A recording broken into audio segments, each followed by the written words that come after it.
In this week's episode, stability or cash injection, the most controversial billing debate in martial arts business. Welcome to Black Belt Banter, the best podcast to help your martial arts school increase profits and generate substantial revenue. I'm Jimmy Hong. Joining me is our resident expert, Master Jay Lee, the president and CEO of the U.S. Taekwondo Center, home of the legendary 1988 U.S. Olympic head coach, Grandmaster Seng Lee.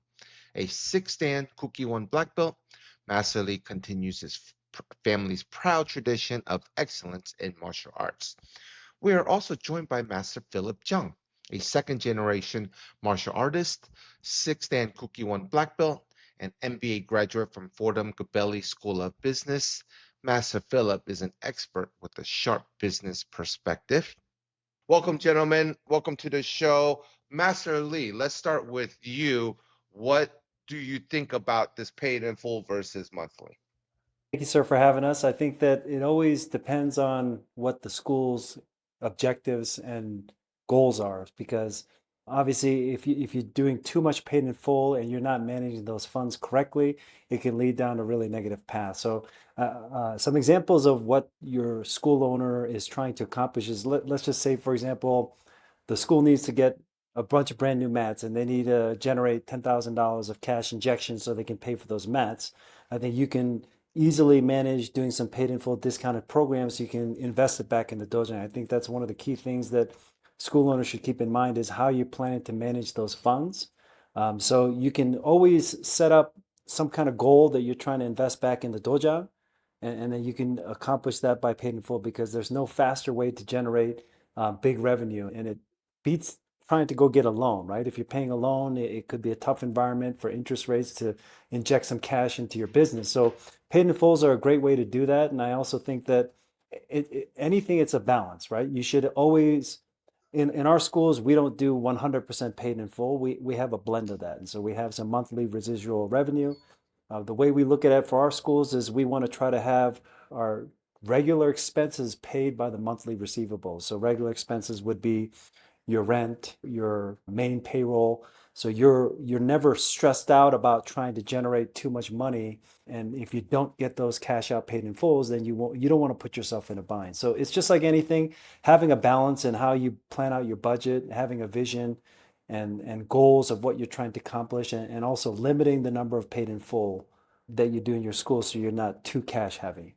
Master Jeung, Yes, what sir. is your stance? What is your stance, sir, on why do you, first of all, your school, do you do mostly monthly or do you do paid in fulls as well? First of all, thank you for having me on the show again, sir. It's a great honor to be here. And to answer your question, we do have a very good balance of paid in fulls and monthlies. But going back, I think we hit that reset button when COVID happened. Previously, COVID, we were very heavily into paid in fulls. And then COVID in our school shut down. And we realized how important it is to have the monthly recurring revenues as we approached post-COVID. From that point on, I learned a healthy balance of paid in fulls and monthlies are the right ways to approach the business perspective of dojo. Like Master Jay Lee said, you're going to have variable costs and you're going to have fixed costs. And especially if you are renting versus if you own your own property. If you own your own property, you're going to have very heavy variable costs. One day you're fixing a boiler, another day you're fixing a roof. So you're going to need those paid in fulls to match up those costs. Versus if you're renting, what your costs are going to be, you know how much you're paying in rent, your payroll. So you can play around with those two, I guess, different situations and what best fits your model and your intention to move forward with your approach. Let's go into a model then. Let's go into a hypothetical, not a hypothetical, a typical model. Let's say a single school owner, 180 to 200 students. They charge about $200 a month in tuition. Master Jeung, what should they stay at monthly, or should they convert into some paid in fulls from there if that's a model? Because that's a typical school owner. They're not struggling. They're successful. They're profiting each month. What do you think about that, Master Chung? I think of it like this. When I look at the model that I wanted to create a model that was very scalable. and to be efficient in how we enroll students. There's also a downside to this because just because it's easier to enroll students, you also have to watch the back door because it's easier to get out of your program. So when I approached it, I personally didn't want to deal with all the signups and all the intricacies that are involved in the onboarding processes. So I made it very easy for my staff to be able to sign up any student that walks into our door. That's why. And that's through monthly, is what you're saying. Correct. Yes, sir. All of our students, they join in through our very basic monthly program option. Okay. To keep a healthy revenue and healthy balance, I would say at least to 70% should be on your recurring monthly basis of your tuition, and the rest can be on your paid in full, sir. I absolutely agree, especially for us, your staff development. If staff is doing enrollment, it's much easier for staff to enroll with a monthly tuition than the complexities of a paid in full tuition. Master Jay, going back to you, you said that the loan, going back to the loan is the high interest is a great point. Why pay a percentage of the money that you're going to borrow when you could do a paid in full, and that's not going to be a percent? You don't have to pay a percentage at all. Why not gravitate towards that even further instead of trying to get a line of credit or a loan?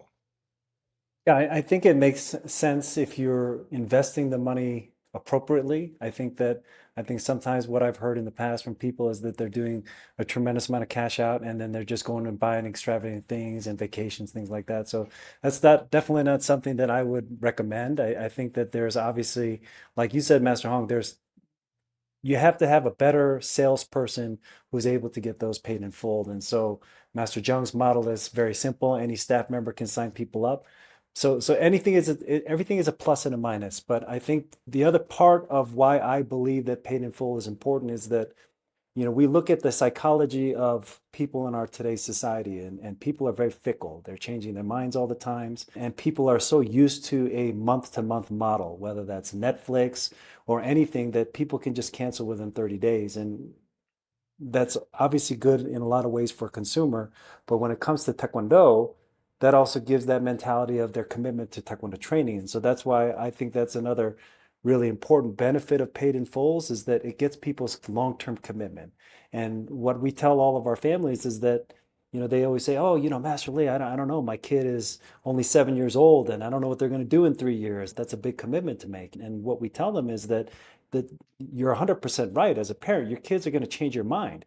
Kids are always going to have ups and downs. And if you ask your kids what they want to have for dinner tonight, it's probably not what you're planning to have them eat for dinner. So understanding that there are going to be ups and downs, and that our program is designed to push kids physically and mentally, that it's going to get harder. We want to know that when the going gets tough, that mom and dad are not ready to just wash their hands and say, hey, we're going to quit, that we know that the parents are committed to this training. And so that's a really important psychological benefit for the parents to be committed to the program. And it is 100% true. And anything that you spend money on, is the more you spend on something, the more you value it. Like if you go to a high-end steakhouse and you buy a $70 steak, you're like licking the plate. You're going to eat every bit of that. But if you go to a buffet, I mean, if you watch a buffet, look at how much waste is done on a meal when people go to a buffet. And or Sizzlers. Or Sizzlers. I know that's where I saw you last week, Master Hong. So I think that the commitment is really a critical piece of the paid in full. Now we do a lot of monthly as well, but I think that is one of the really important values, is that you have people's commitment. And when parents pay for their kids' program, it's very less likely that they're going to quit, because the parents say, hey, Johnny, I paid for this program. You're going to finish your black belt. And so that's another really big benefit of the paid in full from my perspective. Wait, Master Lee. So are you saying when parents pay full, they're in a contract or membership agreement, but when they're paying monthly, they're not?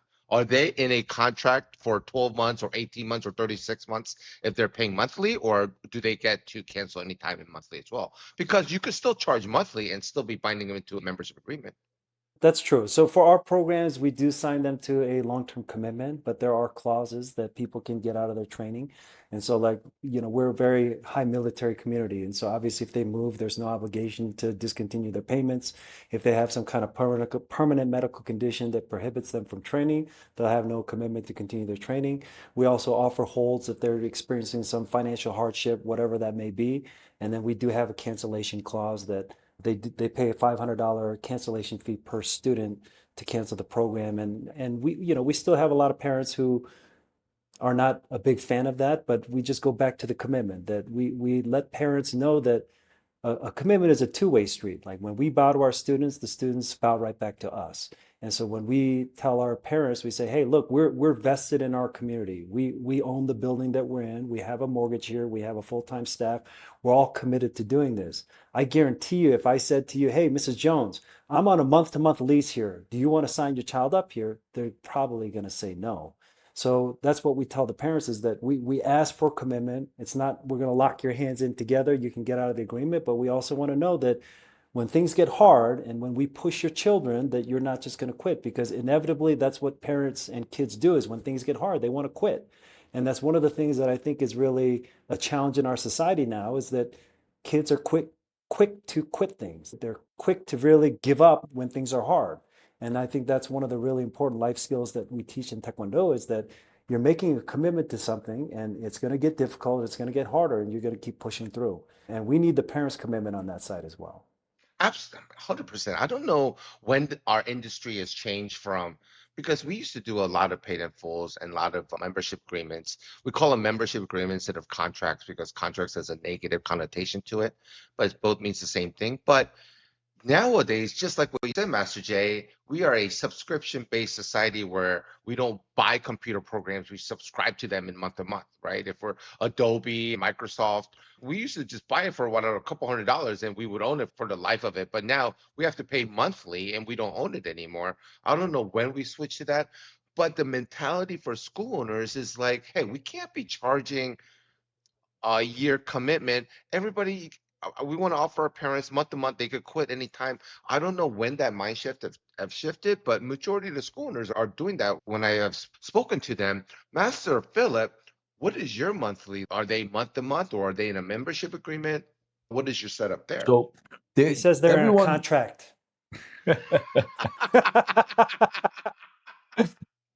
yes, sir. They are in an agreement. We do call it a membership agreement. A reason we have them sign a membership agreement, even though it's for a month or for 3 months, for 6 months, for the 12 months here, because there is also a liability clause that goes in there as well. So I think it's very important that you have something on paper for any type of business that you're running. It can be a taekwondo school or you can be running an ice cream shop. You need to have things on paper to track and order things. That being said, you asked why we have shifted into this model of monthlies in our time. And I really think about this, and I think the model that we are looking for is truly just convenience. Everyone is looking for convenience. Convenience is like the new thing that everyone wants to go into.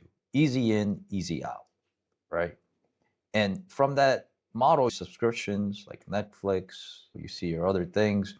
And it seems like our industry has adopted some of the trends that are occurring in our economy. And I do believe also in healthy balance as well. So what Mr. J. Lee said. So I think it is important to still continue to have the paid in fulls and the structure, overarching structure of having a program and a membership, right, within your school so that you have these healthy balance of flourishing in your dojo. And it's a great culture difference too. If you're predominantly just on membership model, your culture is very different on the mat than if you have a predominantly program-based model, right? And it's going back. It's like we can name memberships, programs, and all these things. What's the most important thing is what happens on the mat, right? That's where the magic happens. If your program sucks, no one's gonna stay. Whether you psychologically tell them this is a black belt program or this program, what you provide on the mat first has to be superior. It has to be your bread and butter, and then you can put in all your structural developments that goes into it. But Yeah, I'm sorry. Go ahead, Master Lee. go ahead, Master. Sorry, Master Hung. I was just going to say that I I think it just depends on the school owner. I don't think there's anything wrong with the month-to-month model. I think there's a lot of people who are very successful with that, and it makes a lot of sense. It's Master Jeung alluded to is that it's an easy way for your staff to be able to do that, and so it's a model that is easy to duplicate.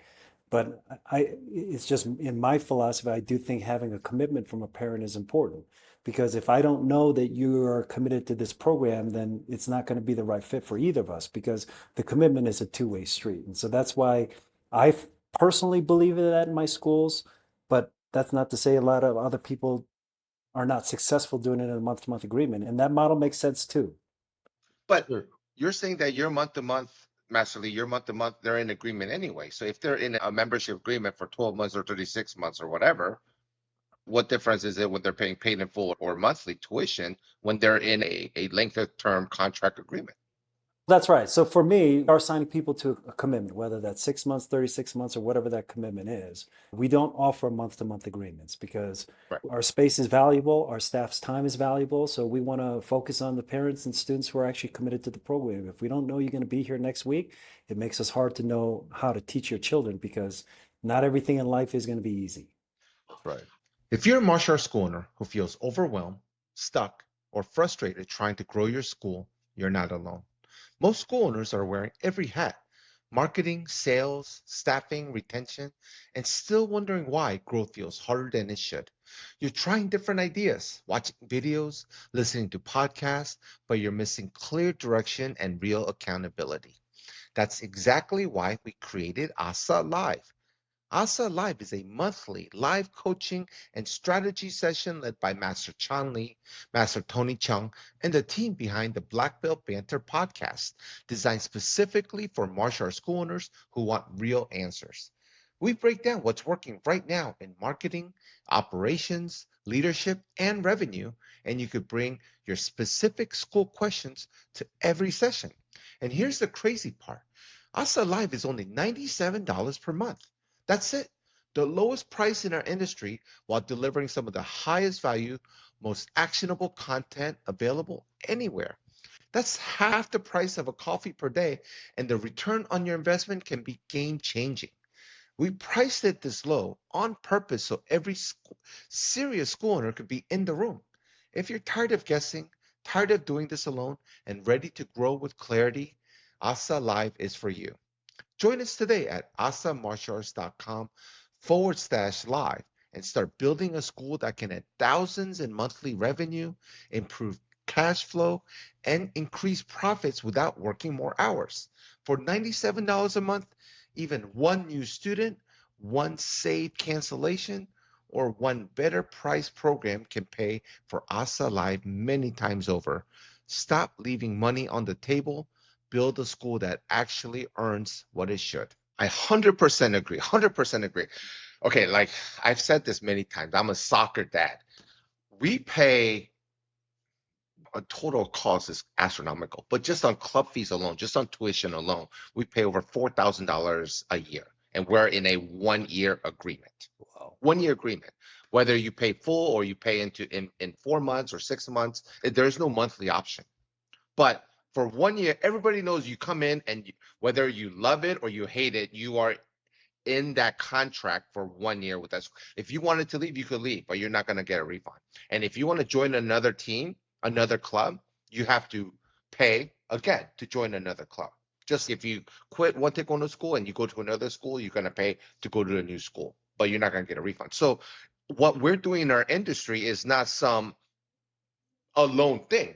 This is done through all sports, majority of the sports, team-based But sports, individual as well. Yes. But I think, Master Hong, that's a great analogy, right? Your son is a club level soccer player and he's very committed. He trains almost 12 months out of the year. And that's what we want for our students who want to become black belts is we want people who are committed to the program. It may not be the right fit. Some people don't want to be a black belt and some people don't want to do club sports. If they don't want to do club soccer, then they should just go play at an 8-week program at the YMCA. And so it just really depends on what your parent and kid wants. If you want your kid to be a club level player, they've got to make a commitment. If you want them just to be a recreational level player and they're just loving around, running around, and they're not as serious, then it's not the right fit for them. So that's the way we equate it for our program, is that we start everybody in a 6-month program. That 6-month trial period is a time for the student, the parent, the school to determine if it's the right fit both ways. And if we all feel like we're committed to one another, then we have people come enroll to our Black Belt program.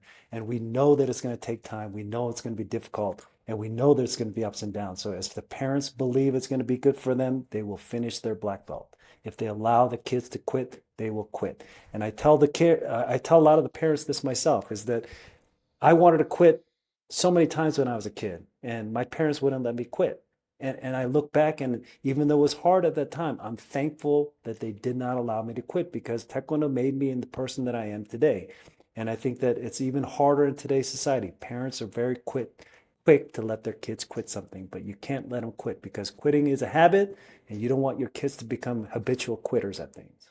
So you're saying initially your natural tendency is a quitter. You were born a quitter, and then you took No, you and, no, and no, you took were the quitter, not me. you took Taekwondo, and Taekwondo raised you beyond being a quitter into a goal focused. I understand. Master Jeung, going back to you. Yes, sir. Oh, wow. You are you are absolutely you are He's the absolutely quitter. He's the quitter. you're absolutely correct Oh, about what you said before. Hey, what's this? It doesn't make a difference whether you do monthly, where you do paid in full, because if you don't have your classroom strength and structure in place, there's going to be too much leaks, too much attrition going out. Doesn't matter how they come in, right? If your classroom is not motivating, it's not goal focused, you're not providing the students what you promised, then yes, whether they sign up for monthly or paid in full, it doesn't matter. Under the assumption that, and that's why this podcast covers everything. We don't just cover one thing. We don't just cover marketing. We don't just cover signups. We cover everything, because we have to be strong in all aspects and phases of our business. And we're just assuming under the assumption that, hey, your classroom is solid, you're motivating, the students are excited to go in. Going to the monthly tuition, do you do all the signups, or do you have staff do the signups? And scaling that monthly, how does that work? What do you recommend a single school owner to do? so at the time of currently right now, we do have a staff member that takes care of the majority of the signups. Once in a while, Oh, okay. So you don't do the signups then. once in a while, I will do it if the time is where I need to step in. Yes, I will do it. But most of the time, my staff, front desk manager, will handle that. But going back to the monthlies is like, what I realized with having a monthly structure where it recurs in many payments is that your average member value goes up drastically higher than if you were at a discounted program structure. That's one of the things that I realized, is that if you can maintain these students throughout the year, having a membership model where they're reoccurring, you realize that you're giving out less, I guess, so-called discounts. So your average member value tends to increase a little higher. Okay, but that's if they stay, right? One of the biggest drawbacks we do face is during summertime. In summertime, a lot of our students, they may take a little break, may never come back. We always have to end up calling them and checking up on them, finding our ways to offset our revenues in the summertime. That's always been a struggle. Whereas the program model, you're fixed into a program where you have a destination of a goal very long term. So psychologically, you're very in tunely committed to the program. And that's why I really enjoy the model of the program structure as well, because you will always have those students that will want to stay committed to your program. For them, this is perfect. And then you will always have those students that are on the fence here and there. And obviously, it is your job as your martial art teacher to provide the best commitment you can with them. But it's meeting the needs of your members. That's what I see, sir. When So you Master say Jeung, yeah. Sorry, Master Hong. Master Jeung, Yes, For sir. your programs, they are signing up for a 1 year, 3 year, and it's a month to month or cancellation fee. Can you explain how you're structuring that? Sure, sir. So we have our month-to-month option. We also, Oh, so you do offer a month-to-month option. yes, we do offer a month-to-month option. Okay. And Because he's these, a quitter. That's why. Okay, so your month to month is a higher monthly tuition, correct? If they choose that option. no, sir, because you know what? Our students, I want to give them the flexibility. Okay. And if they would love a savings, then we do have a 6 month model where you're committed for a 6 month, but that's paid in full. And you also have a 12-month model where it's paid in full. And within that, we also have a program model where it's separate from the memberships. And this program is like a Black Belt Club program, like you would call it in some of the industries, or leveling up into other names. So that's our model, sir. Yeah, so Master Jeung, just to clarify, I come into your school, I take a free trial class, class, 2 weeks, whatever that is. Then your staff is coming in and they're saying, hey, would you like to continue on? They say yes. You give them an option. You could say, hey, I could pay month to month and it's X dollar amount. If you want to save a little money on that tuition, you can make a 6 month agreement, but you have to pay it in a lump sum. Correct, sir. Yes, sir. Correct. And then if they say, hey, after that trial, they want to just go straight into the Black Belt program, they can do that. They can do that if we offer it to them, if they meet the right criteria of our school. But most of our students end up taking either the 6 month again, or some of them switch to a month-to-month model, or they upgrade to a year. Yes, sir. But if they do the 3 year membership for the Black Belt program, is that a commitment? That Like is, that's yes, a sir. contract, right? They're paying for the 36 months. Yes, sir. No quitters there. There are contracts. But can they cancel it if they have No, something come up? Do they no, have the ability to opt out? no. It is the fixed paid in full for that program until Black Belt. Yeah. So they can pay it in a lump sum or they can pay it monthly over the course of 3 years. No, they don't have the option to pay monthly. It's just Oh, Yeah. so the only way to pay monthly is if you're paying on a Month to month month. to month agreement. yes, sir. Got it. Yes, sir. Got it. I learned all these programs. You know who I learned it from, sir? I learned it from Master Who? J. Lee. Oh yeah, no, that's not He's the surprising. mastermind. That's why behind- you're a quitter. That's why you're a quitter. he learned. No, that's not true because we allow many of our members who are in a Black Belt program to pay monthly towards their tuition. They do not have to pay it all in a lump sum. Got it. I understand. So Yeah, but how he do just you, took the very. how do you proceed on with your onboarding procedures when a student comes in for their first time, sir? What are their options? So for our model, we do one free private lesson. It's a one-on-one free trial lesson. It's an evaluation. Oh. And one of the things that we tell the students is that, yes, we're going to let them try Taekwondo, but also we are evaluating the child. We're evaluating the student to see if they're qualified to participate in our group lessons. So if they successfully complete the trial lesson, we explain to them that our ultimate goal is that we want all of our students to become black belts. We have a standard of excellence in everything that we do, from our facilities to our staff, but that includes our expectation from our students. So ultimately, we want our students to become black belts. However, our Black Belt Club program, and this is an older model that I learned from Master Hong over 20 years ago, is that our Black Belt program is by qualification only, meaning they have to earn it. And when we say earn it, we look at regular class attendance, attitude and effort in class, and we want to make sure the kids maintain their respect at home. So being respectful is not just being respectful at the dojo. They have to listen to their parents, get along with their siblings, do everything they're supposed to at home. And so we explain to them that to be in the Black Belt Club program, they have to demonstrate these qualities. We start everybody in a 6-month program. So you don't have the option to join our Black Belt program right away. We want to start them in a 6-month trial basic program so we can evaluate them as well. And then from there, they have the option. They can pay monthly towards that 6-month commitment, or they can pay it in a lump sum and receive a discount. And then when you first start, so you only have the option of 6 months. Is that correct, sir? Yes, sir. Okay. I like that model because you're not giving someone who's coming in, they don't know and trying. Let's say you're a young parent and you have a 5-year-old and they don't know what is the world of Taekwondo or martial arts. So you're not giving them a bunch of options. They're just like, hey, come here, try this. Let's try out for the next 6 months and see how your student does. They love it. They're like, sign me up. They don't have a bunch of options to be like, oh, let me think about it, discuss with my wife, and come back. They're just yes or no right there on the spot. And why wouldn't you? Because assuming your intro private class was really awesome, the kids are excited. I remember my child doing soccer on the first day. We were so excited. If the soccer club was like, you got to join us for 10 years, I would have signed on the spot because it didn't matter. I was just so excited. Having kids, when I was running my Taekwondo schools, I did it before kids. Now Mm. having kids, it made my perspective so different about running a Taekwondo, operating a Taekwondo Oh dojo. wow, that's interesting. Because now I'm thinking it not as a business sense, I'm thinking as a parent perspective. If I come in, we forget how excited the kids are. We forget how excited the kids are joining the Taekwondo school because we're in it day to day.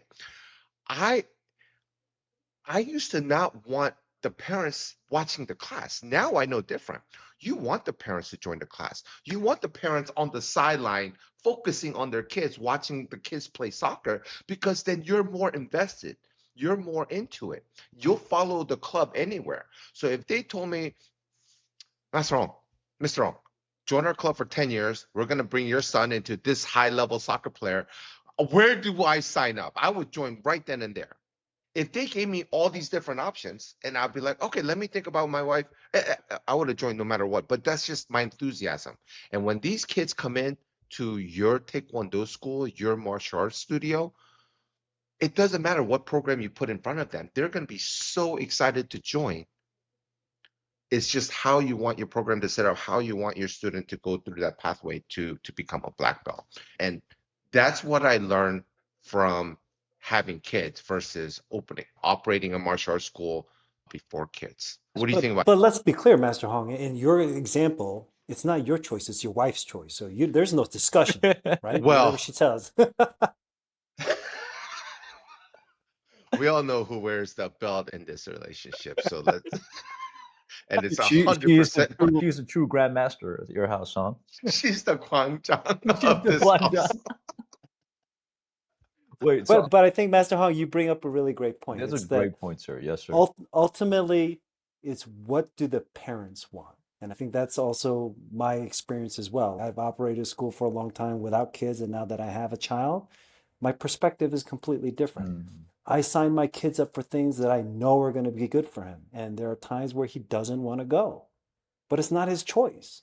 Yeah. As a parent, we guide our kids in the path we want them to achieve, and they develop the qualities that we teach them to. If we just leave it up to them, they're gonna be lost, and they're gonna make a lot of bad decisions. So I think that as a school, we know what's going to be valuable for the kids, and obviously there's the kicking and punching, there's the physical component, they're learning the self-defense, but the greater value to Taekwondo is the life skills. We're teaching kids respect, we're teaching them discipline, we're teaching them confidence, and we're teaching them perseverance. And those are qualities that parents find value in.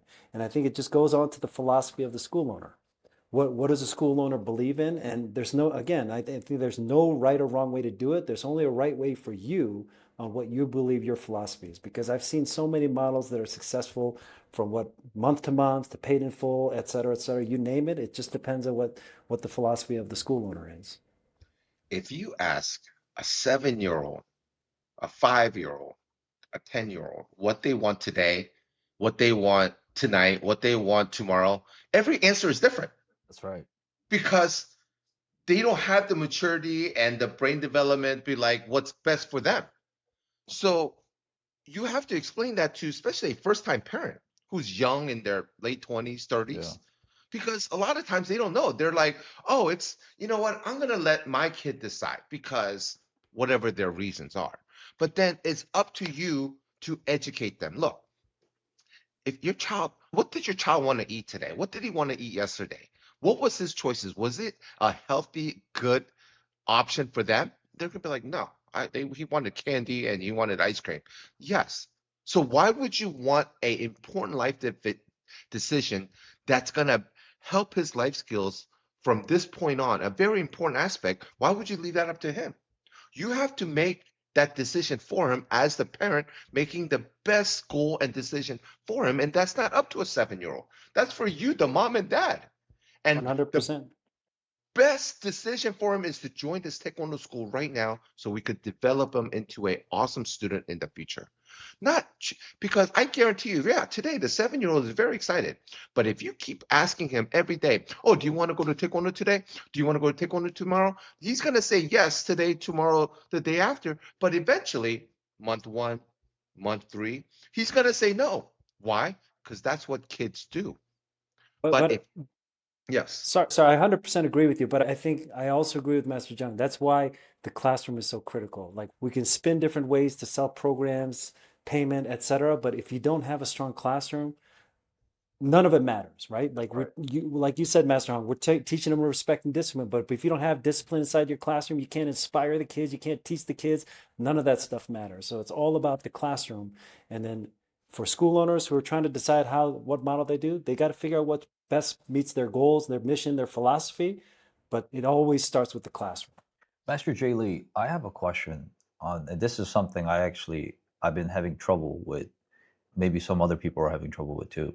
Is how do you find the time to carve out to meet with the parents to schedule to introduce black belt programs or leadership programs, and who's doing that? Are you the person that's doing that, or is it your staff? Or so the logistics behind that, can you talk a little bit about that, sir? Because I'm very interested.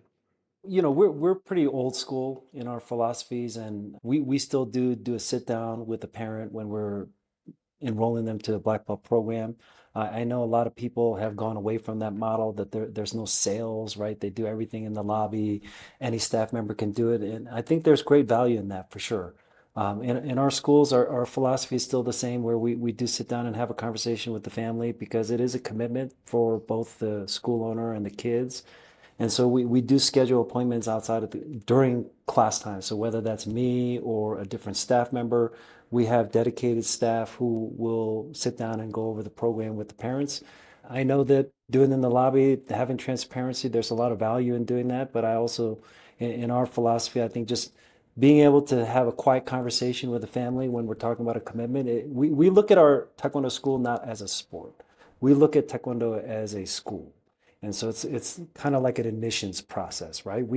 If you want to enroll your child to Harvard, there's an admissions department, right? And you go through an application and you go through that process and you sit down and you go through financial aid, figure out payment options, et cetera. So we look at ourselves more in that regard as opposed to a sport or activity. And that's why just for us, it makes sense to still do it that way. So But as we go through the process and try to find out models that are more duplicatable, then I definitely think there's great value in eliminating that office conversation. So that's just the way we currently do it.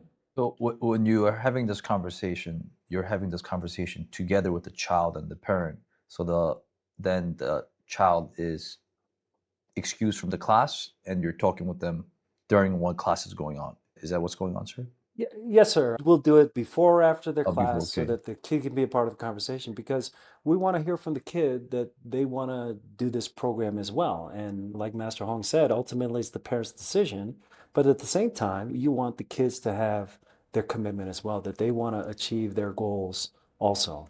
And how often are you having these conversations? Is it just one time in the beginning stages, and then is there another follow-up conversation that occurs after this, or is it just one initial? So the way our models work in our school, we have what's called an enrollment director, and our enrollment director will do a private one-on-one trial lesson with the student to see if they're ready to participate in our group classes and be a part of the program. So they'll sign them up to a 6-month beginner course. They don't have the option to go to a Black Belt program right away. We have to accept them to that program. So then after that, and in a period of time, whether that's 2 months into their trial program, 4 months, 6 months into that trial program, we'll have another sit down. They'll sit down with the family after we've qualified them to be part of our Black Belt Club program. They'll sit down and go over the options to continue in the Black Belt Club. And then sometimes parents will say, hey, we'd love to do it. We just need to sit down and talk as a family. Some people will sign up right away. It really just depends. So, but for the most part, it's the one meeting about the program, and then they'll enroll to the program. Thank you, sir. Thank you. Yes, sir. That's very solid, Master Lee.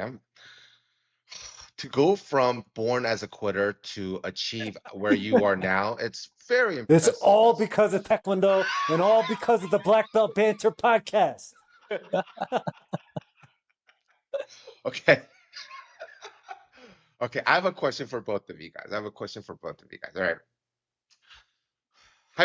A typical school owner, let's say 100 students, charging $200 a month. So they're doing monthly. If they've been doing a monthly tuition, 200 times $200 times 100 students, that's $20,000 is their monthly receivables. Assuming it's a small school, single school owner, that's serviceable if they have five to like $3,000 to $6,000 rent, utility, staff, so forth. But then if they just switch that and tweak that, and let's say from 10 new students a month, they get 40% of that is paid in full, right? And let's say the paid in full is 12 months. Okay, I'm sorry for audience listening and for so much math, but $200 times 12 months is 2,400 paid in full. Is that correct? Yes, correct. Yes, If sir. you just do, if you just do times 4 students that month, that's $9,600, or let's say $10,000 to be exactly. You're doubling. You're having your total monthly tuition. You went from 20,000 that month to 30,000 because you get 20,000 in monthly and then another 10,000 in paid in full. That's a significant amount that you have accrued in that month from 100-member school. Why, Master Lee, why wouldn't every school do this? They should be doing this. And absolutely right. If they don't have the discipline to correctly manage those finances, obviously, then they shouldn't do anything like that. But assuming that they do, I mean, shouldn't every school be doing this, Master Lee? I believe in that. I do think that there should be a blend. There should be your monthly receivable, and then you have that amount. I think the reason some school owners would choose not to do that is because number one, you don't have the sales process, right? Like you don't want to have a high pressure sales process. You need a really qualified staff member who can do those kind of paid in full. So you just leave it in the Netflix model. You just sign up, anybody can do it. So that's one piece of it. I think the other piece of it is that there's pressure to that. If you're relying on that money, then you have to make sure every single month you're doing that. And so that provides a lot of pressure to the school owner. So the other model of just doing everything monthly is that you have a better, clear vision of what you can expect that's more predictable. Whereas if you're relying on the paid in full, then you can have these ups and downs. And so it just depends again on the philosophy of the school owner. If they feel that their numbers can produce that, right? There's that term that Master Chan uses, reverse engineer it, right? Like if you know the number of inquiries that you're getting and X percentage are converting to a membership and X percentage are going to paid in full, X percentage. If you can predict and know what those numbers are, then you have a better idea of how consistent that can be. So I think having a good understanding of the performance of your location on all these metrics is really critical to make predictions on how you want to operate your school. What percentage do you recommend? What percentage should be paid in full versus monthly each month? I think for us, we're probably about 30%, anywhere from That's not 30 to a 40. 30% is not that much. But I also have a very high overhead, right? Like I have mortgages, I have high payroll. It's important to us to be able to maintain that. If I had lower overhead, I would probably do less than that. But I think Less than that 30%. yeah, So but like say, you said, Master Hong, if you want to grow your monthly income, it just takes a long time if you're just purely focusing on 100% receivables, because no matter how great of a school, you're always going to have attrition. People will move away, people will pay out their programs, right? That it's just you have to really, it takes a long time to really build that up. I think it really just depends on what the goals are for the school, what the budget is. Master Jeung, what about using the same analogy of 100 students, $200 a month, 10 out of 10 new students, 4 of them paid in full, so you get extra 10,000. Why not use that 10,000 to do a marketing blitz to make sure that next month you get 20 students in, You right? actually What? you read my mind, because that's where I was going to go with this, sir. Is because you asked why won't schools do paid in fulls, like you just mentioned, four students paid in fulls and get that 9600. It's because it's not what's happening this month, it's what's going to happen next month and the month after that. I myself still struggling with marketing. right? So if you get paid in fulls for 4 people, you better enroll at least 7 new students monthly recurring basis to offset the paid in fulls for the 4 and plus a little extra wiggle room for the 3. But schools that are hovering around 100 students, maybe 120 students, their biggest thing they need to work on is the market and next part. They're not pulling in 12, 15 new students on the next month. So it's hard for them to commit to make that, paid in full, I guess, model more than 4 because it's what's going to happen next month. And it's a very important, I guess, what Master Jay Lee was saying is to pre-plan and set and try to predict what is going to happen so that you can plan better. So to answer your question, Well, But I'm sorry, go ahead, Master Lee.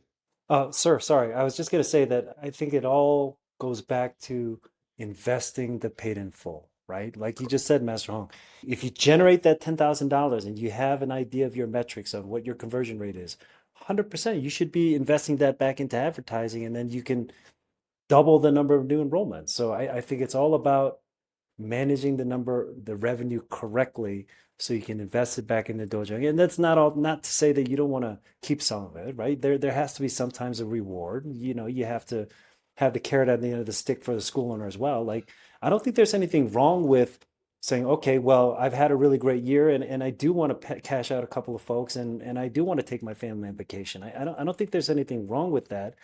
It's wrong if you're doing that every month, but I think that human beings, we all need to have goals too, right? that's right. And part of success in a business too is you don't want to take care of all your regular expenses, but you have to have some fun too, right? You don't want to blow it all, but you should reward yourself too. Master Jung, Yes, sir. what you said is absolutely correct. If you have 100 students, then most likely their marketing isn't strong, right? But isn't, and they don't have the marketing expense and budget to overcome that. Wouldn't that $10,000 help that marketing expense? Wouldn't that $10,000 be like, okay, I'm gonna Okay. obviously not all Uh, 10,000, but let's spend 2,000, 3,000 next month to do this marketing blitz and get additional 5 new students, additional 10 new students. that's Wouldn't that be though? that's assuming that this person knows how to use that 10,000 for marketing, sir. Because you can give someone $10,000 to go for do marketing, but you have no idea how to use these $10,000. So that's what ended up happening with me in my beginning stages of my tojang is okay, I have this extra income. I would like to reinvest it into my tojang. I just don't know how. What's the best way to approach it? Is it Google Ads? Is it Give it to me. I'll No, invest it for you, Master John. I'll invest it for you. so Master Joe, that's a great point. School owners need to invest in our ASA AI marketing suite, but that's a topic for another time. I'm sorry, go ahead, Master Joe. Oh, yeah, Absolutely. so like AI model, that's a great model if because personally I'm still working on this marketing part. It's so hard. It's challenging, right? So if you have an AI model where it does the marketing for you, where it brings it in, and then they do the the trial period onboarding process and all that stuff, great, right? But when I was struggling, we didn't have that. So I spent a lot of money for trials and errors. Then that's what ended up happening is you learn throughout the process. But to answer your questions, sir, that was what I'm saying is that you have this one paid in full model, but then next month it trickles. You need these new students to overlap these paid in full models, and then that just cycles on.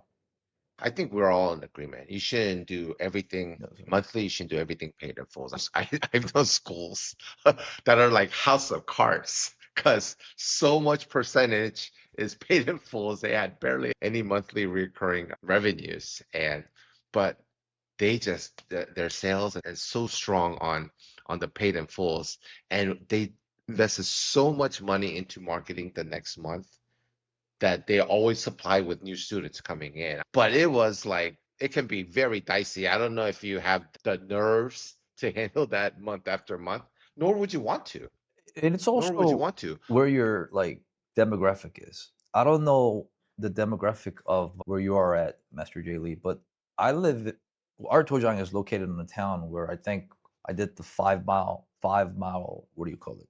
the radius census, there was only like 38,000 people here. People are not going to travel more than 10 miles to go to your dojo, I don't think, unless you're a But go, specialized program. So no matter how much you market, sometimes there is like this fixed demographic you're working with. And but going back to the, okay, it's a house of cards when you're doing everybody paid in fulls. But on the flip side, if you only do monthly and you have 100 students and you're not doing any monthly and the attrition is high, that's a slow death as well because you're not replenishing the attrition of kids that are leaving the school. And it might not be any reason to you. They might be moving, they might have gone to other sports, they might be doing this or that, but you don't market and you're only bringing a couple of new students a month and they're only joining monthly because you're not doing paid in fulls. Eventually, in a year or two, your 100 goes down to 80, goes down to 50. It's a slow death. So either way, all paid in fulls or only marketing, your business is gonna die out. Just one is gonna take longer than the other. So why not take a chance and get a couple of those 2, 3 paid in fulls, get six, seven, $8,000, and do a marketing blitz to figure out what marketing works, and to next month bring in 10, 20, 30 new students from that marketing blitz instead of dying slowly because you're afraid to do a paid in full and not sure what marketing works or not. What do you think, Sir Master Joe? I agree, sir. Like I said, it takes a lot of trial and error with the marketing thing. But if that model fits if you're comfortable with that model, and if that fits your owner's perspective and how you want to run your dojo, 100%, go with it. Yes, in my thought, while I'm just thinking, yes, it does work. It can work. You can make it work. Yes. But I think, it's all a balance, right? And everything you are adjusting, whether that's a week to week or a month to month basis, you should be looking at, as a school owner, there are metrics and stats that you should always be tracking. How many phone calls you're getting, how many walk-ins you're getting, how many are converting to the programs, what is your conversion to an upgrade to a regular program. So based off of that, based off your budget, you can adjust the model, right? Maybe this month that we had a really great month and we will reduce the number of paid in fulls that we take. Or maybe this month we need to up it. So I think it's always about being on top of your numbers, being on top of your budget, your mission, your goal, philosophy, and then making adjustments as you go along the way. That's correct. Master Hong, I met many Taekwondo masters in our industry. And I traveled quite a few places. I even saw schools in Korea too. But I have never met someone more profoundly great at logistics than Master Jay Lee. I swear, he is. Oh, we're recording this. Wow, so we have a compliment from Master Jeung. You got to post this all over Asa, Master Hong. I'm telling you, Master Lee is amazing at logistics and numbers. So when he's talking about numbers, I think he's hitting the right nerve in many people, because I myself included, I'm a slacker in numbers, but numbers tell the truth, right? And when you have numbers to back up, your staff meeting becomes much more, I think, Well, go ahead, sir. sorry, Master John. I think, first of all, thank you for the kind words. You're too kind. I think that I still have a lot of ways to grow in, so I appreciate the kind words. But I think that there are two things that I always tell our staff. Like you just said, the numbers don't lie. So that's number one. Numbers don't lie. If you don't know what your numbers are, then you don't know how to value your school. But ultimately, if you look at your numbers, it'll tell you what's going on in your school. Correct. And then number two thing that I tell our staff is that don't confuse efforts with results, because we know that all of our staff always works hard. We know that they have their hearts in Taekwondo. They believe in Taekwondo. They're always doing their best. But you can't confuse with working hard with how are the numbers producing. And I think that's a really critical thing, is that people have to understand that when you look at martial art business, you have to look at it as a business. You can't just look at it as just, what do I love to do? You have to treat it as a business. When I was in my, I really loved Taekwondo, competing. Right after that, I took it over my father's dojo to help him a little bit more full time. And passion was one of the things that are needed to do a successful in Taekwondo Dojang, but it's also, there's a flip side. Passion is not the only thing that's like you need, because passion, if you have passion, you only do the things you like. And when you do the things you like, your business doesn't grow. As you brought up a really good point, sir, because passion is the first step. But if you only have that first step, your growth only seeks up to here, because you only do the things you like, right? You run your program the way you like it, but it's a business. Yes, sir. But I think that's where our generation of school owners today are so better equipped than we were 20 years ago, because the way that you have it set up now is that you can't pursue your passion. So let's say your passion is just teaching, but you don't want to deal with the accounting, you don't want to deal with the students' complaints, and never before in our industry have you had the ability to pay third parties to handle some of the things that you don't want to deal with. Correct. Like you said, Master Jeung, how do you use your marketing money? Do you think you can find the right ad agency to handle that for you? You can find the right student management system that can take a lot of that place for you. The great thing about our industry now is that you can outsource this stuff, you can pursue your passion, and you just have to really have the right vision of what you want to accomplish. For me, Master Jeung, you said some really kind words about me, but I'm just lucky that I surround myself with people who are a lot more smarter or more talented in certain areas, and let them work on the things that they're really good at so I can work on the things that I'm really good at. And There I are think so many people that are so much smarter than Master J. There's a plethora of people. It's Master J is so fortunate to find so many people because there's so many available. 100%. And then they're not quitters either. What a great topic. What an interesting topic. We need to conclude here because I feel like we could go for another hour. This is great. But I do want everybody back because there is a way to do these paid in fulls that are highly successful. Just because you asked for it doesn't mean that all these parents are gonna automatically do paid in fulls versus monthly. I want everybody to come back for that because that's a big part of today's discussion as well. And audience, viewers, let us know. Do you agree, disagree? What is your system like? Do you do all monthly or all paid in fulls? Please be interactive. Join our Facebook group. It's called the ASA. What is it called, Master Lee? ASA private group. ASA private group. ASA means American School Owners Association. And thanks for tuning in to another episode of Black Belt Banter. Whether you're a die-hard monthly tuition school or you love the big boost of the paid in fulls, the goal is the same. Create a system that supports your students, stabilizes your business, and helps your school grow in a healthy, sustainable way.